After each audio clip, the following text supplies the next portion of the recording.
Rakesh Jhunjhunwala sir India के number 1 investor और trader, और बोला जाए तो इंडिया के वॉरेन बफेट कैसे अपने इन्वेस्टिंग और ट्रेडिंग प्लान करते हैं, क्या रूल्स फॉलो करते हैं और इनके रूल्स फॉलो करके कैसे हम भी अपनी लाइफ में पैसा कमा सकते हैं, समझने की कोशिश करेंगे। आज के इस वीडियो में हम दो पार्ट में डिस्कशन करेंगे। सबसे पहले तो हम एक लाइव इंटरव्यू देखने वाले हैं राकेश झुनझुनवाला सर का, फिर उस इंटरव्यू के बेसिस पे डिसाइड करने वाले हैं अपने प्रिंसिपल्स जो हम पर्सनली फॉलो करने के लिए यूज कर सकते हैं। बहुत ही इंटरेस्टिंग वीडियो होने वाला है। मेरा नाम है Anant Laddha, CFA CA CFP LLB। Open for all Telegram का लिंक डिस्क्रिप्शन में, आप चाहे तो उसका पार्ट बन सकते हैं, वरना आप चाहे तो सीधा इन्वेस्ट आज फॉर कल सर्च कर सकते हैं टेलीग्राम पे, आपको ये ओपन फॉर ऑल चैनल मिल जाएगा। चलिए शुरू करते हैं आज का बड़ा ही interesting discussion.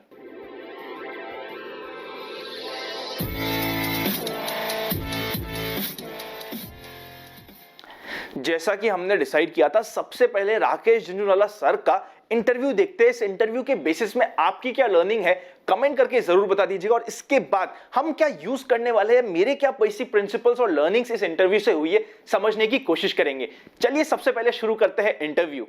I think got to know you in the 1990s in the ring of the old Bombay Stock Exchange, and 20 years since then, there's one maxim that stands out about you, that you've said it in innumerous parties, bars, in the ring, and I'll say it in colloquial and then translate it in English. It says, "Vadhare vadhare levanu, ghatare ghatare bechvanu." That means buy as the market is rising, sell as the market is falling. What is the wisdom in that, and how do you use it? See, Ramesh, I don't think for a good trader, I think we don't initiate more than 40% of trades which are right. Right, suppose I'm bullish, say, on XYZ stock. Now I buy that stock. If it goes up, it's an indication of the fact that I'm right. And you know, we do what I call is pyramiding. I buy stock at 100, I buy more at 105, I buy more at 110. So what are markets? What is trading? It's basically momentum. So you play momentum. So if the market is rising, its momentum is upwards. So you buy on the rise. If markets are going down, you sell on the fall. And this I don't mind. I don't indicate in long-term trends and medium-term trends and short-term trends. This applies to short-term trends, medium-term trends, and long-term trends. So you should never average a losing trading position. Well, at your own cost. Never. At least I never do it. That's a huge mistake, isn't it? Unless and until we believe, suppose I buy a stock at 90 and I feel it's going to have a big upside. And the fall is 4-5%, I might average. Or temporary. But as a rule in trading, I will never ever average. But Rakesh, are you then saying that a good trader should have this highest position outstanding at the highest price? Absolutely. Why not? Who knows what is the highest price? It's counterintuitive though, isn't it? I mean, most people who book profits. That's why out of 1 million traders, only 90 or 100 really make money. What would you look for? I will look for, first of all, look for broad direction. Don't try to be an expert. Don't try to predict every move, every hour, every day. Right? Take a loss. Know what to stake. Right? I think this is. I feel confident to trade anywhere in the world. All what you need to have is a broad direction of the trend. Right? A very broad idea. Don't try to be an expert in it. Right? Know what to stake and when to take a loss. I mean, most people can't hold on to trading profits, right? Isn't that the big problem? Well, it's a problem, but who knows, I don't know, I watch on this TV targets. What are targets? Who can predict anything? See, when I buy a stock, there comes a level at which I also feel that the price is unreasonable. But at that moment, I'm alert. That unreasonableness has to be combined with technical weakness. Then only is only the move exhausted. So what is the profit? That means the lower tops, for example, or poor volumes, or bad price action. Absolutely. Things like that. General trend. And then the general belief of, just believe in the market, just go up, there's no tomorrow. Trees don't go to the sky. Rakesh, the other thing that all good traders always pronounce is know how to take a loss. Why is that so important in your... Because, see, nobody can predict momentum. It can turn. We never know, all big moves start with small moves. Right? And therefore, the price is the first indicator of what is coming. So if I do a trade, so I buy XYZ stock at 100, and it goes to 120 and I buy more, no money, by the time it is 90, it will be all squared up. You take get unease, you know, I mean, I can't sleep. I can't eat, I get such unease. And sometimes when the market is against me, I'm uneasy up till 9:15. And 9:45, it's squared off, we're fine. In my career also, I earned money in trading. It's not that every year I made money. I made it in sports, right? And I've made it in certain periods, 89 to 92, 2003 to 2007, 2009, 10, 10, 11 has been a good year. So I made it in sports, say 94 to 99, I wouldn't have made any trading income. The idea is always, as you said, you know, to when the iron is hot, strike. Absolutely. Don't try to make 50,000 rupees a day. And we are not earning in trading by employing billions of dollars in trading. My net capital employed in trading is 1 lakh. So if I earn, say, if I even earn 1 crore, you can't imagine the return on equity. Right. Because everything else is borrowed and I pay interest on it.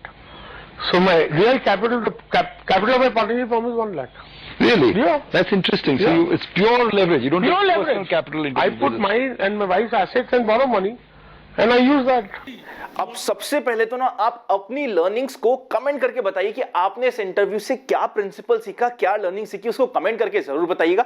अब समझने की कोशिश करते हैं कि Rakesh Jhunjhunwala sir के basic principles क्या है।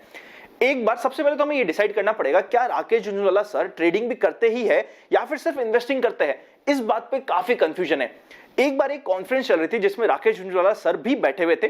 बीच में किसी ने उठ के बोला, राकेश झुंझुनवाला सर आप सुनिए, आप ना, हम तो सिर्फ इन्वेस्टिंग की बात करते हैं, हम यहाँ पे ट्रेडिंग की बात क्यों कर रहे हैं, ट्रेडिंग तो हमें करनी ही नहीं चाहिए। इस चीज पे राकेश झुंझुनवाला सर ने उसको टोकते हुए बोला कि सुनो, मैं तो यहाँ पे ना 5,000 रुपए इक्विटी शेयर मार्केट में लेके आया था, अगर पैसे बने हैं तो ट्रेडिंग से बने, अगर नहीं बने तो मुझे पैसे क्या तेरे बाप ने दिए थे या मेरे बाप ने दिए थे। ये एग्जैक्ट वर्ड्स थे राकेश झुंझुनवाला सर के। जब उनसे ज्यादा डिस्कशन किया गया कि वो इन्वेस्टिंग और ट्रेडिंग को कैसे मैनेज करते हैं, तो वो हमेशा एक चीज बोलते हैं, इक्विटी शेयर मार्केट में आपको हमेशा 2 शादियां करनी पड़ेगी और दोनों बीवियों को अलग रखना पड़ेगा। एक है आपका शॉर्ट टर्म पोर्टफोलियो, दूसरा है आपको long term portfolio. Short term portfolio को लॉन्ग टर्म नहीं करना और लॉन्ग टर्म पोर्टफोलियो को शॉर्ट टर्म में शिफ्ट नहीं करना, ये होता है सबसे पहला इंपॉर्टेंट प्रिंसिपल्स जो आपको और हमें सीखना, समझना और मेक श्योर करना, हम भी इस चीज को फॉलो करें, बहुत ही ज्यादा जरूरी हो जाता है। नेक्स्ट राकेश सर से पूछा गया कि सर आप कैसे अपना शेयर डिसाइड करते हो कि कौन सा शेयर परचेस करना है और कौन सा शेयर सेल करना है। राकेश झुंझुनवाला सर ने, जैसा कि आप सभी भी समझ पाए होंगे, उन्होंने सिंपल सी चीज बोली, सबसे पहले तो वो देखते हैं जनरल मार्केट ट्रेंड। क्या जनरल मार्केट ट्रेंड में तेजी चल रही है या मंदी चल रही है। अगर तेजी है जनरल मार्केट ट्रेंड में, तब वो ज्यादा एग्रेसिव रहते हैं। जब मंदी चल रही होती है, तब वो थोड़ा सा डिफेंसिव प्ले करने की कोशिश करते हैं। और कौन सा शेयर लेते हैं, इसके लिए वो हमेशा बोलते हैं, वधारे वधारे लेवानू, घटारे घटारे बेचवानू। मतलब कि जो शेयर अप ट्रेंड में हो, जो शेयर बढ़ रहा हो, उसमें वो लेने की, परचेस करने का प्लान करते हैं। जो शेयर टूट रहा हो, जो शेयर डाउन ट्रेंड में हो, उससे वो सेल करने की कोशिश करते हैं। ये परफेक्ट ग्रोथ स्टाइल होती है। इसी के अगेंस्ट में उनसे जब पूछा गया कि सर आप कह रहे हो कि अगर कोई शेयर ऑलरेडी बढ़ चुका है तब भी आप उसमें लेने अपनी पोजीशन पसंद करोगे, राकेश झुंझुनवाला ने कहा क्यों नहीं। अगर कोई शेयर 100 रुपए का है, उसे 1000 रुपए की जर्नी पूरी करनी है, तो वो हमेशा ही आपको बढ़ावा मिलेगा और आप ये सोचो कि सस्ता शेयर लेके अच्छा रिटर्न कमा पाएंगे, बहुत गलत हो गई बात। इस चीज का ध्यान रखते हैं। ये परफेक्ट ग्रोथ स्टाइल होती है। जो शेयर अप ट्रेंड में हो, जो शेयर बढ़ रहा हो, उसको तो बाय किया जाए, और जो शेयर टूट रहा हो, जो शेयर कमजोर हो, उसे सेल किया जाए। इससे कहते हैं ग्रोथ स्टाइल, हमें ध्यान रखनी जरूरी है। नेक्स्ट उनसे पूछा गया कि कब सेल करना है, शेयर कैसे डिसाइड करते हैं। इस चीज पे उन्होंने कहा, मुझे, ये राकेश झुंझुनवाला सर के वर्ड्स है जो मैं एग्जैक्टली आपको बताने वाला हूं। राकेश झुंझुनवाला सर बोलते हैं, मुझे तो बड़ा सरप्राइज होता है टीवी पे आके लोग अपने टारगेट प्राइस कैसे जा देते हैं। मैं पर्सनली तो क्या फॉलो करता हूं, जब तक कोई शेयर बढ़ते जा रहा है, जब तक कोई शेयर अप ट्रेंड में है, मैं उसे परचेस करके अपने पोर्टफोलियो में रखता हूं। जब मुझे टेक्निकली मिलता है कि यार ये शेयर अब रिवर्स हो चुका है, ये शेयर अब डाउन ट्रेंड में जाने की कोशिश कर रहा है, तभी मैं इसे बेचने की कोशिश करता हूं। मैं पर्सनली कभी भी कोई टारगेट लेके परचेजिंग या सेलिंग नहीं करता हूं। स्टॉप लॉस जरूर मेंटेन करता हूं। इस चीज पे स्टॉप लॉस को और बताते हुए उन्होंने बताया कि आजकल के इन्वेस्टर जो है ना, वो तो चाहते हैं कि उनके 100% ट्रेड सही हो जाए, जो कभी पॉसिबल ही नहीं है। ये राकेश झुंझुनवाला के इंटरव्यू में भी आप देख पाए होंगे, उन्होंने कहा 40% ट्रेड्स मेरी सही होती है।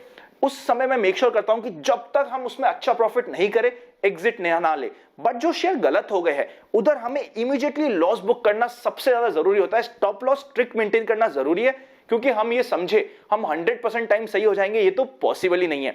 उसी के साथ साथ वो एक बड़ी ही इंपॉर्टेंट चीज बोलते हैं, एवरेजिंग डाउन से रिलेटेड। उन्होंने हमेशा ये बात कही है कि वो कभी भी एवरेजिंग डाउन में बिलीव ही नहीं करते, वो हमेशा अगर एवरेजिंग करनी भी होती, जो शेयर अप ट्रेंड में होता है उसको एवरेजिंग करने की कोशिश करते। Averaging down according to him is one of the biggest mistake जो कभी भी कोई कर सकता है। अब हम अगर कंक्लूड करने पे जाए और डिटेल में एक एक पॉइंट कंक्लूड करें, उससे पहले अगर अभी तक आपका डीमैट नहीं है तो डिस्क्रिप्शन में डीमैट अकाउंट ओपनिंग लिंक है और साथ ही साथ प्राइवेट चैनल पे जुड़ने का प्रोसेस जहां पे हम काफी एडिशनल अपडेट्स देते हैं आपके लिए वहां पे मिल जाएगा। आप चाहे तो डिस्क्रिप्शन में जाके डीमैट खुला सकते हैं। उसी के साथ साथ ज्वाइन बटन मेंबरशिप अगर आप चाहे तो कंसिडर कर सकते हैं। काफी एडिशनल पर्क्स और चीजें हम मेंबर्स को देने की कोशिश करते हैं, आपके लिए यूजफुल हो सकता है। अब कंक्लूजन की बात करते हैं। सबसे पहले हमें जनरल मार्केट ट्रेंड चेक करना होता है। अनंत का फंडा में हम रेगुलरली जनरल मार्केट ट्रेंड बताने की कोशिश करते हैं। वो आपको यही सिग्निफाई करता है कि हम पर्सनली ज्यादा एग्रेसिव है, न्यूट्रल है, डिफेंसिव है, based on the market principles. General market trend second important principle, जो शेयर अप ट्रेंड में हमें बाय करना है, डाउन ट्रेंड में वो सेल करना है। आप सभी का एग्जांपल देता हूं। कुछ हमारे सब्सक्राइबर्स ने, जब मैंने अप्रैल में सुपर 30 की लिस्ट दी थी, अप्रैल के अंदर अंदर वो ऑलमोस्ट 20% का रिटर्न दे चुके थे। सबने मुझे कांग्रेचुलेशंस बोलने की कोशिश करी थी कि सर आपने तो 20% का रिटर्न बुक कर लिया होगा। मैंने पर्सनली बुक नहीं किया था। जब न्यूट्रल स्टैंस किया उस समय हमने बुक किया, अगस्त के महीने में। आप समझ पा रहे होंगे ऐसा क्यों? जब तक कोई अप ट्रेंड में है शेयर, हमें उसमें सेलिंग नहीं करनी है। जब वो शेयर का रिवर्सल हो जाए टेक्निकली, तब हमें सेलिंग करनी जरूरी है। थर्ड इंपॉर्टेंट चीज, हमें कभी भी एवरेजिंग डाउन नहीं करनी है, एवरेजिंग अप हम कर सकते हैं, ये हमारे लिए इंपॉर्टेंट है। और फोर्थ और लास्ट बट सबसे इंपॉर्टेंट पॉइंट यही होने वाला है, लॉन्ग टर्म पोर्टफोलियो अलग रखना है, शॉर्ट टर्म पोर्टफोलियो अलग रखना है। शॉर्ट टर्म पोर्टफोलियो में अगर कोई एवरेजिंग डाउन हो रहा है, मतलब कोई शेयर टूटते जा रहा है, ऐसा नहीं करना कि उसको लॉन्ग टर्म पोर्टफोलियो में शिफ्ट कर दिया जाए, ये सबसे बड़ी मिस्टेक होगी। और लॉन्ग टर्म पोर्टफोलियो में अगर किसी में अच्छा प्रॉफिट हो रहा है, ऐसा नहीं करना कि उसको शॉर्ट टर्म प्रॉफिट बुक कर लिया जाए। लॉन्ग टर्म और शॉर्ट टर्म पोर्टफोलियो हमें अलग अलग रखना है, बहुत ही ज्यादा जरूरी। आई होप आज का वीडियो आपके लिए इंटरेस्टिंग रहा होगा। इंटरेस्टिंग रहे तो लाइक जरूर कर दीजिएगा, कमेंट करके अपनी लर्निंग बताना मत भूलिएगा। मिलेंगे नेक्स्ट वीडियो में, तब तक हैप्पी इन्वेस्टिंग। दोस्तों के साथ शेयर नहीं किया तो आपकी ब्लेसिंग्स हमारे पास तक पूरी तरीके से नहीं पहुंचेगी। एटलीस्ट अपने 5 दोस्तों तक ये वीडियो पहुंचाने में हमारी मदद जरूर कीजिएगा। Happy investing and happy trading.